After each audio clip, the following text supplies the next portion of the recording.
तो भगवान है, अपने गुरु की शक्ति याद आती है, अपने गुरु की आज्ञा याद आती है, वो तुरंत सुमिरन से जुड़ जाता है और मन ही मन सोचता है चाहे जो कुछ भी हो जाए, दुनिया कुछ भी कहे, मैं अपने गुरु की आज्ञा से बाहर नहीं जाऊंगा।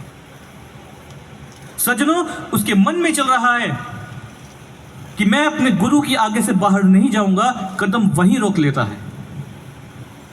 जैसे ही कौरव सेना ये देखती है, वो उसे अपशब्द कहने शुरू कर देते हैं, उकसाने लगते हैं, अर्जुन तू झूठा है, तू अपनी प्रतिज्ञा को तोड़ रहा है। लेकिन अर्जुन को इसकी कोई परवाह ही नहीं है। वापस मुड़ता है, रथ के ऊपर जाके खड़ा हो जाता है और सोच रहा है कि चाहे सारी सेना एक तरफ हो जाए, चाहे सारा युद्ध एक तरफ हो जाए, लेकिन मैं गुरु की आज्ञा के बाहर नहीं जाऊंगा।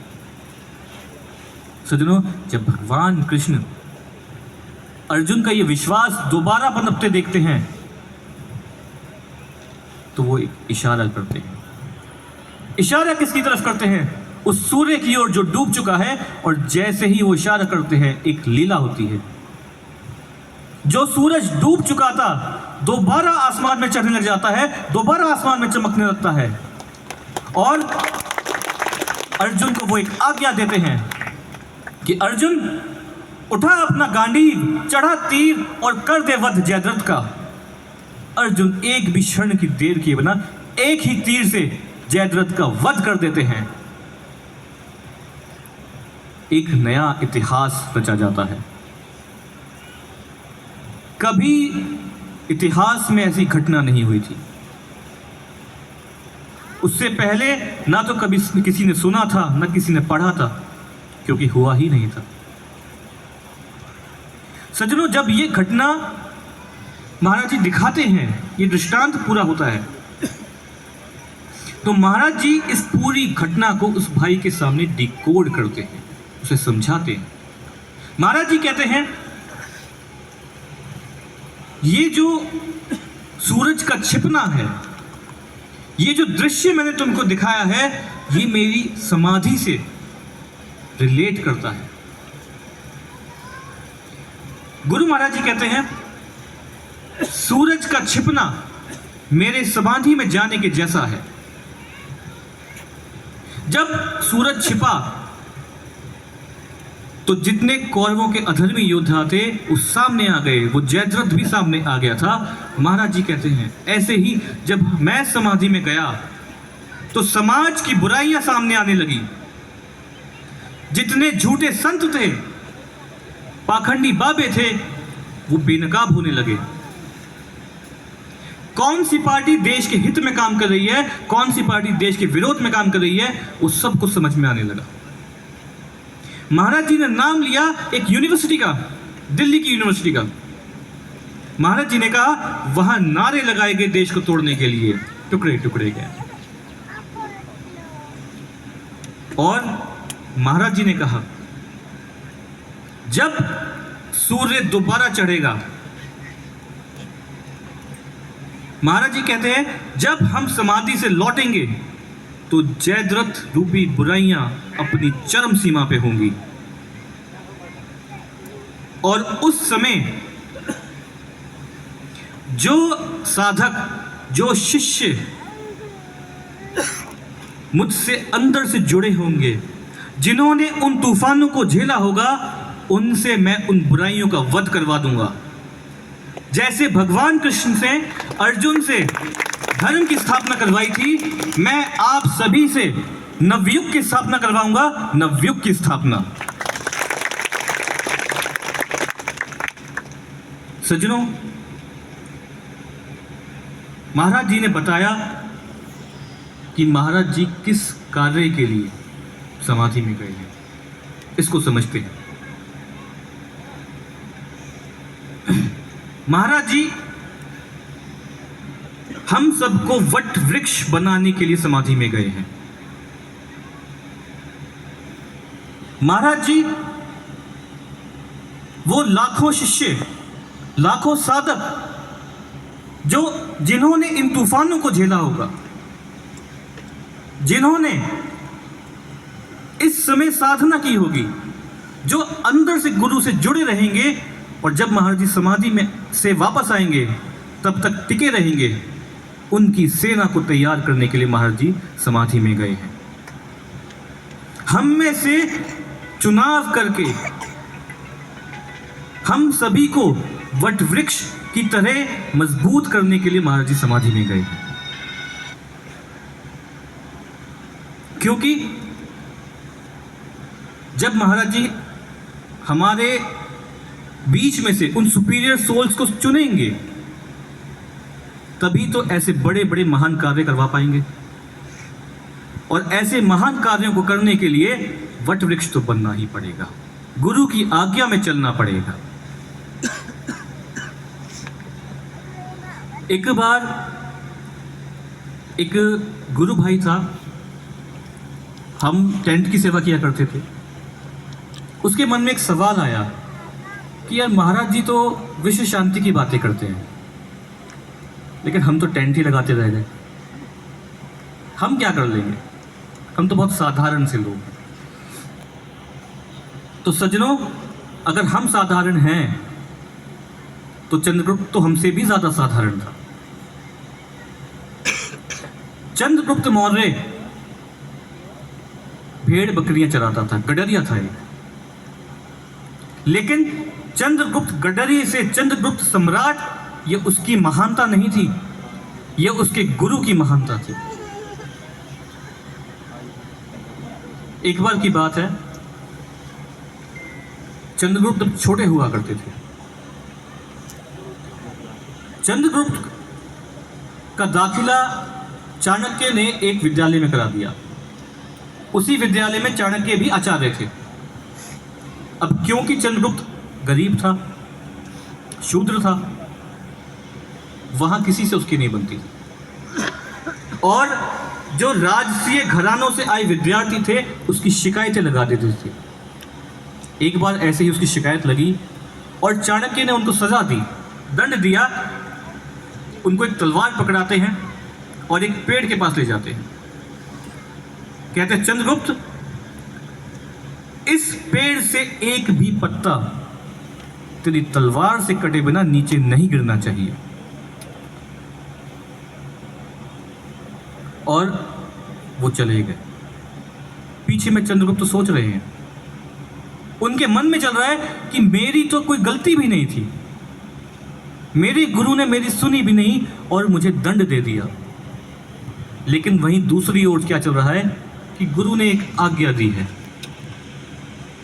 जो भी हो जाए इस आज्ञा को मैंने पूरा करना है। सज्जनों, वो लग गया। वृक्ष से कोई भी पत्ता गिरता था, उसकी तलवार से कटे बिना वो नीचे नहीं गिरता था। 6 महीने, साल भर तक ये चलता रहा। एक साल बाद उसी विद्यालय में एक तलवारबाजी की प्रतियोगिता हुई। जितने बड़े बड़े घरानों से आए राजकुमार थे, जो शिष्य थे उस विद्यालय में, उनके अपने पास पर्सनल ट्रेनर्स भी थे। चंद्रगुप्त ने भी उस प्रतियोगिता में हिस्सा लिया और वो प्रथम आ गया, सबको हरा दिया उसने। जब चंद्रगुप्त ने उनको हराया और उसे पता चला कि वो फर्स्ट आ गया है, तो दौड़ता हुआ अपने गुरुदेव के पास पहुंचा और उनसे कहता है कि महाराज, मुझे तो तलवारबाजी आती ही नहीं है। जब आपने तलवार पकड़ाई थी मुझे, तो मैं तो सिर्फ पत्ते चीरता था, तो मैं प्रथम कैसे आ सकता हूं? तो वहां उसे गुरु समझाते हैं कि तू लगातार गुरु की आज्ञा में चला, तेरा निर्माण हुआ उससे, तलवारबाजी नहीं आते हुए भी तू तलवारबाजी सीख गया। सज्जनों, ये गुरु की कृपा है, ये गुरु की महानता है।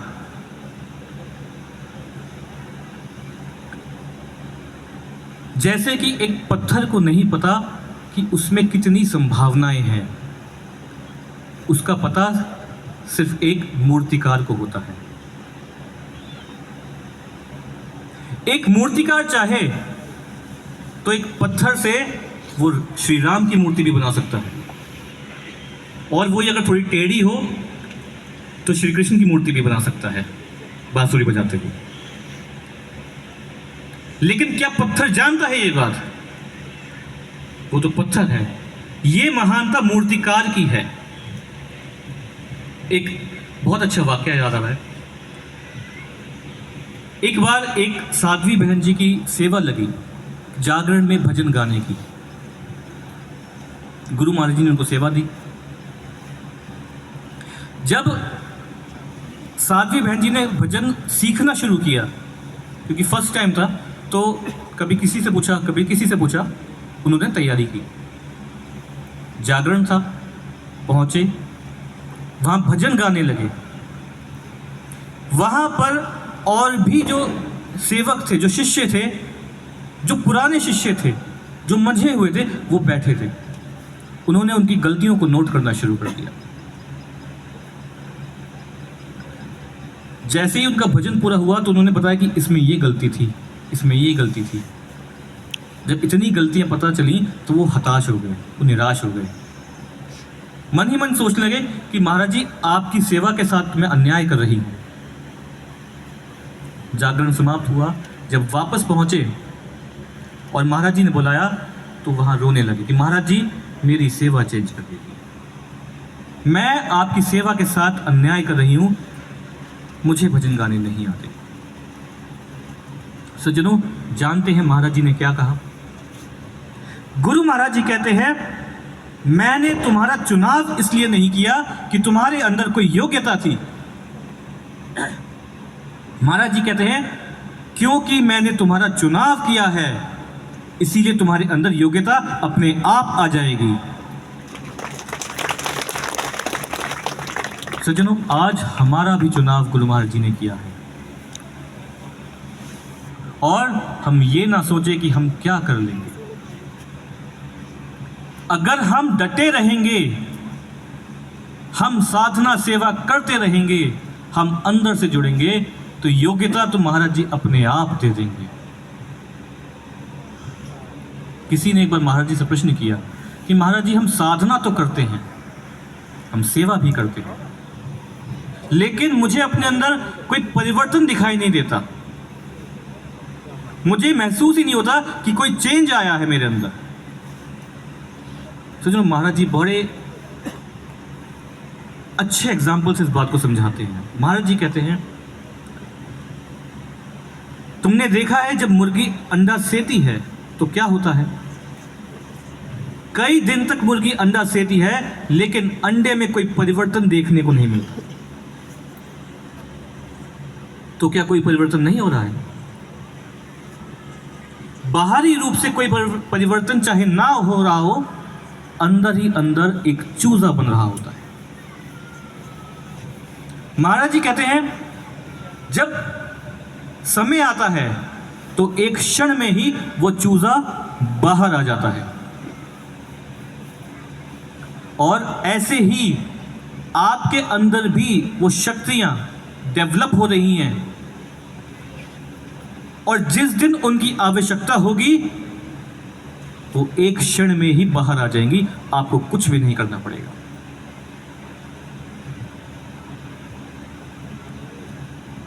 सज्जनों, आज हमारा कर्तव्य क्या बनता है? ये तो हम समझ गए कि एक वट वृक्ष बनना पड़ेगा, गुरु की आज्ञा में चलना पड़ेगा। कुछ लोग तो ये भी सोचते हैं कि इतना महान लक्ष्य क्या हम पूरा कर पाएंगे? तो इसके लिए गुरु महाराज जी एक बात से बड़ा अच्छा समझाते हैं। एक बार गुरु महाराज जी ने कहा, किसी ने कहा कि महाराज जी, साधना में बैठते हैं, मन नहीं लगता है, क्या करें? तो गुरु महाराज जी कहते हैं कि आपका मन लगे या ना लगे, आपने साधना में बैठना है। आपने देखा होगा, जब कोई मजदूर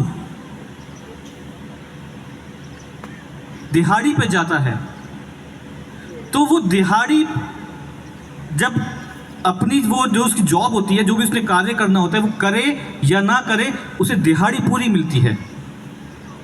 गुरु महाराज जी कहते हैं ऐसे ही आपने भी साधना में बैठना है,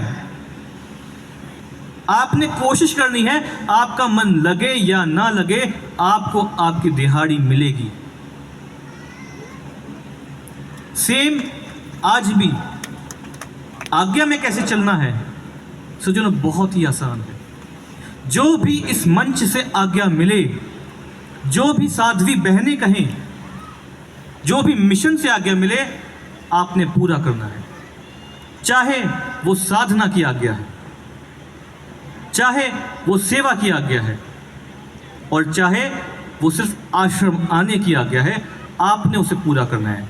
आपने खुद को उपलब्ध करवाना है। और महाराज जी कहते हैं सिर्फ इतना कर लेंगे ना तो आप वट वृक्ष बन जाएंगे।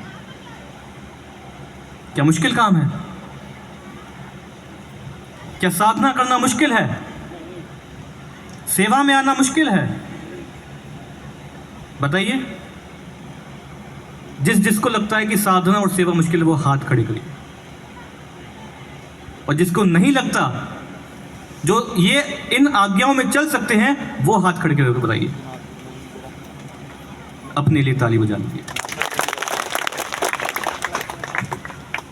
सज्जनों, बात चल रही थी कर्तव्य की कि हमारा एक शिष्य के रूप में हमारा कर्तव्य क्या है। ठीक है, आज्ञा में तो चलना है, लेकिन खुद पर नजर भी रखनी है। नजर क्या रखनी है? क्या हम कोई ऐसा कार्य तो नहीं कर रहे जो हमारे गुरु के आदर्शों के खिलाफ है? क्या हम कुछ ऐसा तो नहीं देख रहे जो हमें नहीं देखना चाहिए? क्या हम कुछ ऐसा तो नहीं कर रहे जो हमें नहीं करना चाहिए? सज्जनों, बात चल रही है चरित्र पर। गुरु महाराज जी कहते हैं मैं आपकी सभी गलतियों को माफ कर सकता हूं, लेकिन अगर आपका चरित्र गिर गया तो मैं उसे माफ नहीं करूंगा। इसके लिए मेरी डिक्शनरी में माफी नाम का शब्द नहीं है। आज यूथ के भाई बैठे हैं तो ये बोलना बहुत जरूरी है। हमारे अंदर अगर कोई गलत विचार आ जाए तो सज्जनों, वो एक रेत के कण की तरह होता है। अभी आया है, फूंक मार देंगे, उड़ जाएगा। लेकिन अगर आपने उसे नहीं छेड़ा, उसे आपने अपने भीतर जगह दे दी, तो वो एक गीली मिट्टी की तरह बन जाता है, जिसको साफ करने के लिए आपने अपने हाथों को रगड़ रगड़ के साफ करना होता है। और अगर यहां भी आपने अपने विचारों पे काम नहीं किया, आपने उन विचारों को अपने अंदर से साफ नहीं किया, उनको समय देने लग गए, तो वो एक पत्थर की तरह बन जाते हैं।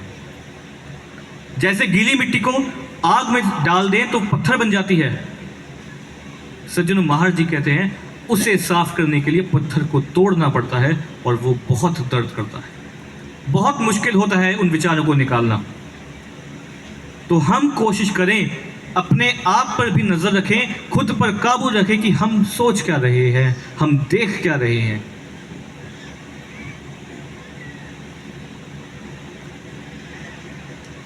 लास्ट में मैं यही कहना चाहूंगा कि गुरु महाराज जी समाधि में हैं, वो इंतजार कर रहे हैं, वो ढूंढ रहे हैं अपने वट वृक्षों को, अपने हजारों लाखों शिष्यों को, जो समय आने पर जब गुरु महाराज जी समाधि से उठेंगे उनके कार्य को पूरा कर सकेंगे। एक छोटी सी बात याद आती है। पंजाब में एक भाई है, नवा शहर ब्रांच से भाई है वो। वहां पे कथा रखी गई एक बार, और जब कथा रखी गई तो उस भाई को बुखार हो गया। सज्जनों, वो कोशिश तो करता था कि मैं सेवा कर पाऊं, पर बुखार इतना बढ़ गया कि वो सेवा नहीं कर पा रहा था। एक दिन उसने प्रार्थना की कि महाराज जी, बस इतना समय दे दो कि मैं प्रचार की सेवा कर पाऊँ। मैं जो आपके मिशन से जो सेवा मिली है, गुरु दरबार से जो सेवा मिली है, मैं उसे पूरा कर पाऊँ। उसके बाद चाहे कितना बीमार कर देना। सज्जनों, वो ये प्रार्थना करके साधना में बैठ गया। जब साधना से उठा तो उसे महसूस हुआ कि तकलीफ कम हो रही है। थोड़ा हौसला बना और वो सेवा में चला गया। डट कर प्रचार की सेवा करी उसने। और जब कथा समाप्त हुई तो बुखार फिर चढ़ गया, पहले से भी ज्यादा बुखार चढ़ गया और उसने खाट पकड़ ली। करा रहा है खाट पर, परेशान है। एक दिन किसी ने उससे कहा कि डॉक्टर को दिखा लो। मन ही मन सोच रहा जाऊं या ना जाऊं। साधना कर रहा है लेट के। मन में विचार आया कि महाराज जी, मैं डॉक्टर के पास तो जा रहा हूं, लेकिन अगर किसी ने भी कह दिया कि तुझे डॉक्टर के दिखाने की जरूरत नहीं है तो मैं वापस आ जाऊंगा। बल्लाचौर एक जगह है वहां से थोड़ा दूर। वो बल्लाचौर के लिए चल दिया। रास्ते में जा ही रहा था कि उसे कोई दोस्त मिल गया। क्या 6 फुट का हट्टा कट्टा आदमी तू है, डॉक्टर की क्या जरूरत है, ऐसे ही ठीक हो जाएगा, चल जा वापस। सज्जनों, मुड़ के वापस आ जाता है और साधना में बैठ जाता है। जैसे ही साधना में बैठता है, आज एक ऐसी कृपा हुई, गुरु महाराज जी स्वयं प्रकट हो गए। महाराज जी प्रकट होते हैं और पूछते हैं, कैसा है तू? महाराज जी के सामने देखते ही वो सब भूल जाता है। बीमार था, परेशान था, सब भूल जाता है। कहता है, महाराज जी बहुत बढ़िया। महाराज जी कहते था, ऐसा ही है। यहां पर महाराज जी कहते हैं, तेरा काम कैसा चल रहा है? कहता, महाराज जी बहुत बढ़िया। महाराज जी का, हाँ, तो अपने काम के लिए परेशान रहता है ना, अब नहीं होना पड़ेगा। महाराज जी कहते हैं, तेरे बच्चे कैसे हैं? फिर कहते हैं, महाराज जी वो भी बढ़िया है। गुरु महाराज जी कहते हैं, तू अपने बच्चों के लिए परेशान रहता है ना, जा, आज से तेरे बच्चों की टेंशन मेरी है, उनकी जिम्मेदारी मेरी है। उनको क्या बनाना है ये मुझ पे छोड़ दे, तू अपनी सेवा कर।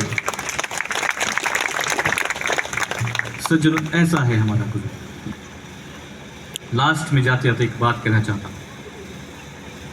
लोग कहते हैं उनका समय आएगा, लोग कहते हैं उनका दौर आएगा, लेकिन हमारे गुरु महाराज जी ने कहा है कि सज्जनों, हमारा युग आएगा। युग नहीं, नवयुग आएगा, नवयुग। बोलिए संत श्री आशुतोष महाराज जी की, सच्चे दरबार की जय श्री राम, जय श्री राम, जय जय श्री राम।